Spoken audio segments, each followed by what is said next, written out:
falando sobre o judiciário, vamos tratar um pouquinho sobre um tema que eu acho muito interessante, que o Barroso, né, ele pediu para que o Flávio Dino e para que o Zanin eles se manifestem sobre impedimento em relação ao julgamento do Bolsonaro. Para quem não está familiarizado, vou explicar de forma simples também o que seria esse impedimento.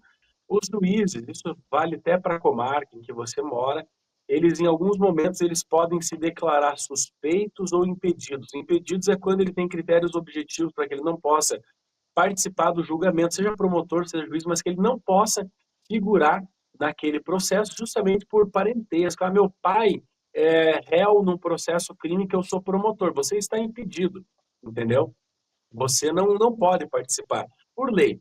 Até porque isso pode gerar uma nulidade do processo. Da mesma forma, você pode se declarar suspeito. O que é suspeito? É quando não existe esse impedimento direto, não é pai, não é filho, não é irmão, mas você, por exemplo, é padrinho de crisma do filho do réu. Aí gera uma suspeição, porque você conhece, você tem muita proximidade com uma pessoa interessada naquele processo. Inclusive, muito se fala sobre a Lava Jato, que mesmo que as decisões do Moro elas tenham sido embasadas, tenham sido ratificadas pelo Tribunal Regional Federal, ratificadas pelo Superior Tribunal de Justiça, algumas pessoas diziam desde sempre que o Moro era suspeito ao julgar os processos do Lula porque ele tinha viés político. E claro, quando ele apareceu no governo Bolsonaro, se intensificou essa crítica sobre a suspeição. O que significa, Dadá? Aquilo que eu acabei de falar, que ele não tem imparcialidade para participar daquele processo enquanto Ministério Público ou enquanto magistrado.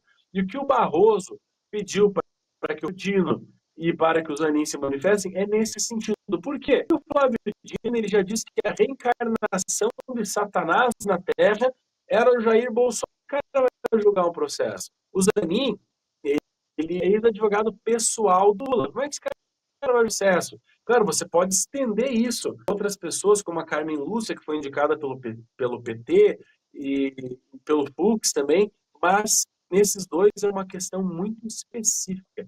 Então você me pergunta, Dadá, isso é bom? Digo, olha, isso é o mínimo. Porque se na comarca que eu trabalho, por exemplo, acontece algo nesse sentido, eu viro no demônio. Qualquer advogado militante ficaria extremamente desconfortável se, por exemplo, um cara vai ser julgado pelo juiz que é casado com a ex-mulher do réu. Cara, não pode, pelo amor de Deus. Isso tem que valer no STF também. Rafael, você acha que isso é um bom sinal ou é um mau sinal? Que na atual circunstância do Brasil, a gente tem que apresentar questões óbvias, princípios básicos do direito, porque de tão disfuncional que está as nossas instituições, né? A gente comentou aqui disso praticamente o programa inteiro, né? Toda semana a gente traz um fato novo. Então, como muito bem dito por você, né? Toda essa relação pessoal que o Zanin tinha com o Lula, todas as declarações do Flávio Dino, que é um comunista declarado, então eles claramente são imparciais em todo esse julgamento, né? E tendo toda essa imparcialidade, lembrando, voltando lá para Parcialidade. Platão, né? Qual que é a função, que deveria guiar os governantes é o princípio da justiça. E no Brasil, a injustiça é o que é o guia norte de ação do judiciário, né? Então, nesse caso, de fato, como eles têm um claro lado, têm uma total imparcialidade, eles não deveriam fazer parte desse processo.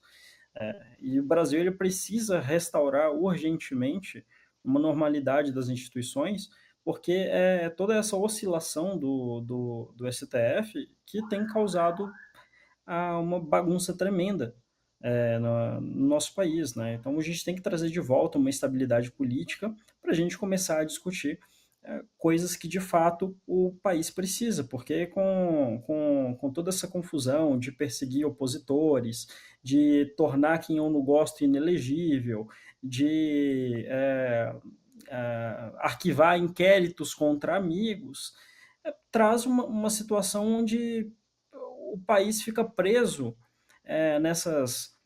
nesses assuntos que não vai contribuir em nada para a gente começar a falar de reformas sérias, de fazer melhores ajustes nessas instituições para a gente poder ter instituições mais sólidas, com mais estabilidade. Então, vejo isso como um bom sinal, sim.